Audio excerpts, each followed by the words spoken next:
Hello subscribers, hello new subscribers and others. It's David Hoffman, filmmaker. You know, I regularly plead for money because I'm trying to make a living out of this. And it isn't easy, and I don't like pleading. And some of you don't like me asking, but some of you support me. I appreciate that.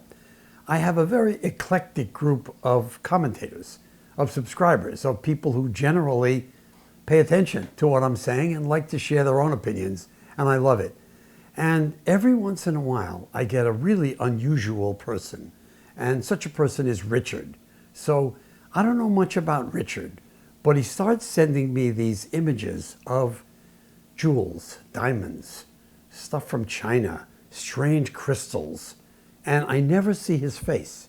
I only see his hand, and I know he suffers, sometimes can't get out of bed, sometimes in a lot of pain, and his hands show me these stones, like this one. And he spends 11 minutes telling me about what's in this stone, which he sent me as an award. So I'm about to play for you the 11 minutes, it's very unusual, statement that Richard made about this stone as a way of kind of thanking Richard for giving me this award. He gives one once a year. It's called the Starfire Golden Heart Award, and it's given once a year for someone who presents thoughtful information to make people's lives better. Well, Richard, that's partly what I'm trying to do. I'm also trying to make a living to support my family, and I'm trying to present things that will have meaning not just now, but in the future. So here's this stone, and you're about to look at what Richard said about it. Do we want to know more about Richard? I do. I communicate back to him all the time, but I think he suffers a lot, and sometimes he can't respond in video. Thank you, Richard. Thank you, all my subscribers. Thank you, my patrons. Richard the Stone. So, David, I thought I would send you a small piece of fire agate that has an interesting story, and of course it's got a little face on it, you know, kind of a nose and one eye and a little goofy grin. Might have been Richard Nixon, you never know, after I punched him in the nose. And if you look around, you might find some other faces on it. There's, little cartoon-like faces. Fire agate is really the orangey red stuff in here, and the fire agate cutters call this bacon fat, and they call it quartz too, of course, and it's not. It's found in the same places opal is, but further away from the fault line. Opal forms pretty quick. This stuff supposedly forms slowly. And it's not quartz. Because when you do a hardness test on it, it's 10 on the Mohs scale of hardness, like a diamond. And I believe it's just platinum. Might be platinum and silicon carbide together, I don't know. It's got outrageous colors, and what we do is we cut it down to this, it's called botryoidal formation, and chalcedony is famous for it. Some other things do it too. I just concentrate on the opal mostly. That's what I've been looking for 35 years. My wife and I bought our first one in San Francisco, in Chinatown. Bought a black opal from a guy, and that went in her wedding ring when I made her wedding ring. This is a way, way, way cool stone, and when I've got some other pictures of it that show it when it's light, and I'll send you a couple. And sometimes you can see it from underneath, kind of like this. And botryoidal is grape-like, and they are indeed grape-like. And you see that kind of pearly sheen there? That's what platinum does. Okay, and there's another thing that quartz doesn't do at all, and that is, if you look closely, you can see little squares, little cross-hatched squares, and they're actually cubes because it's cubic, not hexagonal. This white stuff, platinum is a white metal, and this got melted in subsequent volcanic activity. So there was volcanic ash laid down in a fault line, and it was volcanic ash that just fell out of the sky, and they tend to collect in the gaps between mountains, right, like this. Boom, boom, boom, and you find volcanic ash down the middle. Is where you find fire agate in Arizona and Mexico, and also opal. And the opal here is also not opal, it's also 10 on the Mohs scale of hardness. And I'm still working on that. I just figured this out a little while ago, and I've been kind of busy trying to get off of the medicine. So I haven't really had a chance to complete that line of research. But this is a beautiful stone. Now here's the story. The Fibonacci sequence is the sum of the previous two numbers give you the next number. So it's 0, 0, 0, 0, 1. 1, 2, 3, 5, 8, 13, 21, 34, 55, 89, 144. It's the 12th whole number in the Fibonacci sequence. 144 is also, of course, 12 squared. Look at that in there. Isn't that cool? Okay, so a friend of mine over in Safford, which is where they mine fire agate in this part of Arizona,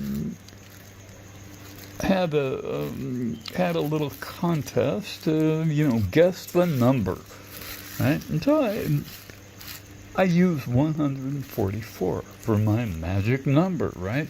That's about as close to a magic number as I can imagine. It's 12 squared. It's the 12th Fibonacci sequence number. And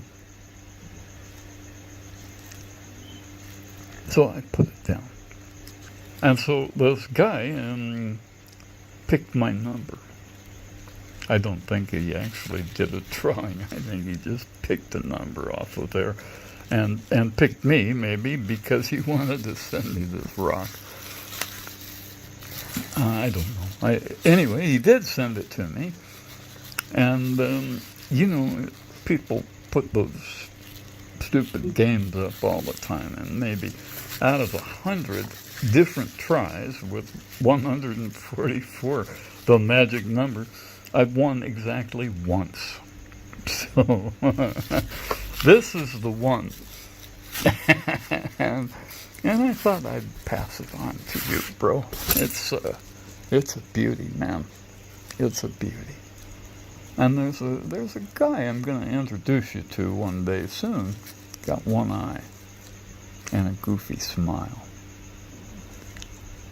And I find him in my rocks all the time. I thought, man, does everybody get these guys with one eye smiling at them? Anyway, there's all kinds of cool shit on this, and you can trip on it for hours and hours and hours. It's good for morning meditations. Good to take pictures of too. I mean, you learn a lot when you take pictures because we miss so much with our eyes. We only see in a very narrow spectrum. And when I take pictures, I can develop with Snapseed, which brings in near and far infrared if I do more than 3 iterations. And that's when I can see this stuff glowing. So, there you go. Okay, so you're getting a crystal that looks like a Herkimer diamond. And one of these, or both if you so desire, these are fire diamonds from India. They came out of the Ganges. Nice big fault line, and they are kind of famous for their yellow diamonds. And these are sold as citrine. They're 10 on the Mohs scale of hardness, and if you take a known diamond and try to scratch it, you will find that it just skates because they're the same hardness. And that's the for sure real geological test. When we're out in the field, that's how we test our rocks, by testing relative hardness. Back in the lab we can do specific gravity, but out on the field we can take a known diamond with a sharp point like that and try to scratch it, and of course it shows up in my hemp seed oil, but it didn't hurt the stone. So, your choice, or both. So we're looking at some of my diamonds. I thought I'd maybe wear gloves and not get hemp seed oil all over everything. And this is just with the north light from the window behind me. I don't have my flash on. And I'm going to turn it on now. And there we go. We've got a little better sparkle here. Diamonds always sparkle around the periphery because the brilliant cut makes the planes of cleavage parallel with this angle here of the pavilion. So they go outwards and catch the light. Diamonds are the only things that do that, except maybe synthetic moissanite and natural silicon carbide if you get the gemstone variety. It's hard to find them. It's also hard to find colored diamonds in kimberlite pipes because they don't go deep enough. They are 5 kilometers deep at the deepest, maybe a little more, but not much. Fault lines, on the other hand, go all the way down to the semi-molten mantle where the lava for volcanoes comes up, right? And when it cools down as it's moving up to 3,800 degrees, diamonds begin to precipitate out. They're the first thing out of the melt because they have the highest melting point. Below that melting point, they're floating in the molten rock into other things that are coming out. The next thing out is silicon because it's attracted to the carbon. They're both semi-metals with 4 electrons in the outer valence orbit. So it reaches its vapor point, and everything's a vapor at 3,800 degrees except diamond. But the silicon and the diamond are attracted to each other because they're the same, in the same column of the periodic table, the same chemical family called semi-metals, and we use silicon for our computers and stuff because of that property, and we make really cool things out of it, supposedly. And here we are. This is a piece of carbon that formed somewhere between the lowest point, where 3,800 degrees is present, and then it cools. And but in between the silicon and the carbon coming out, the carbon and the silicon coming out, it's just carbon. There's nothing else there. It's all liquid and beyond its vapor point, way, way, way beyond most things' vapor point. Titanium comes out right after silicon carbide, and then aluminum oxide. And I don't think this. I see it in the laboratory over and over and over again. And these are not things, the properties that I made up. You can look them up. And that's how diamonds form. They're formed way, way deep in the earth.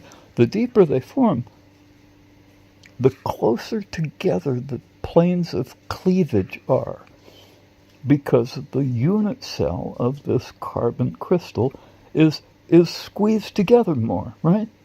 Can't help it. It's not magic. It's physics. And the size of that unit cell and the planes of cleavage associated with it determine the color. Also, the deeper it forms, the more carbon-14 is in the crystal lattice. That's why blue diamonds are so special. This is kind of actually lavender.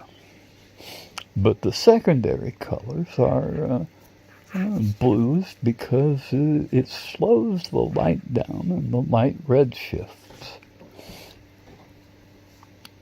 So and then lighter blue comes out. The colors are not really colors like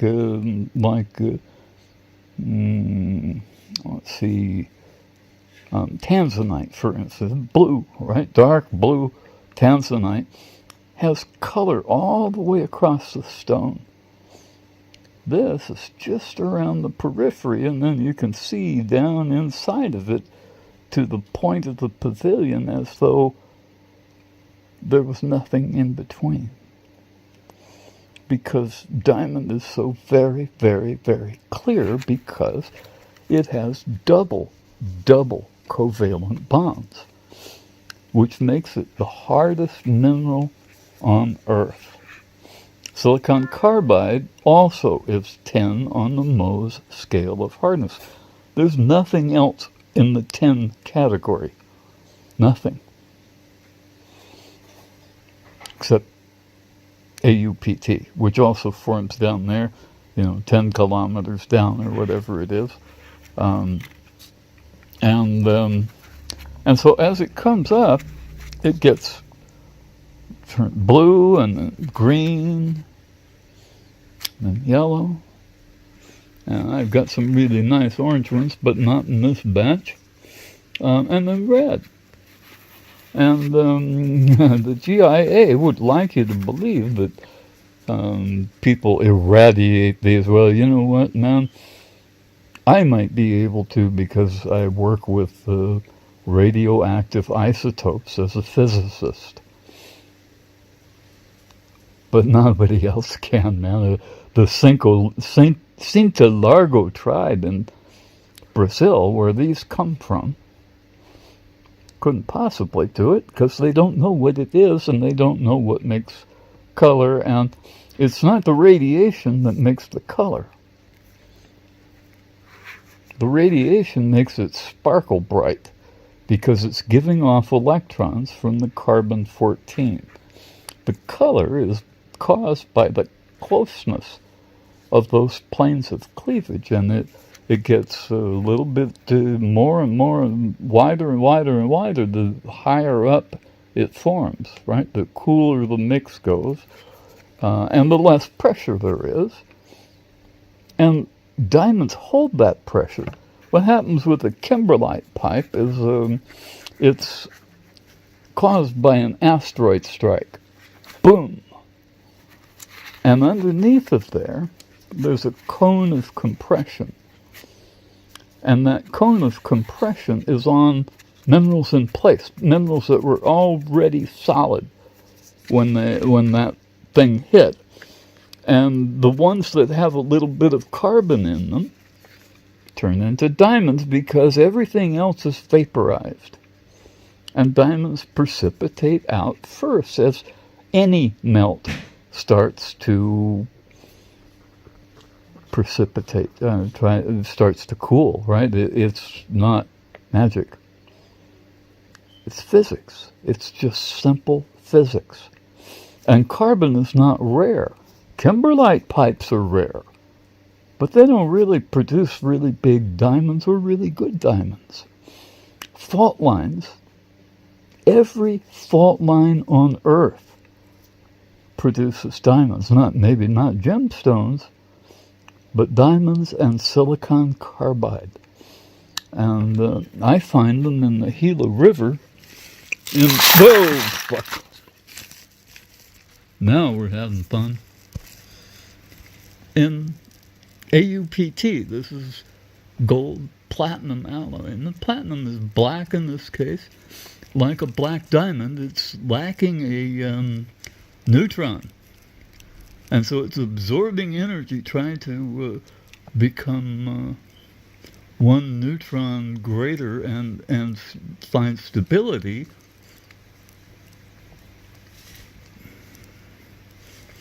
As platinum, whatever it is, 189 or something. 180 something in there. I look it up.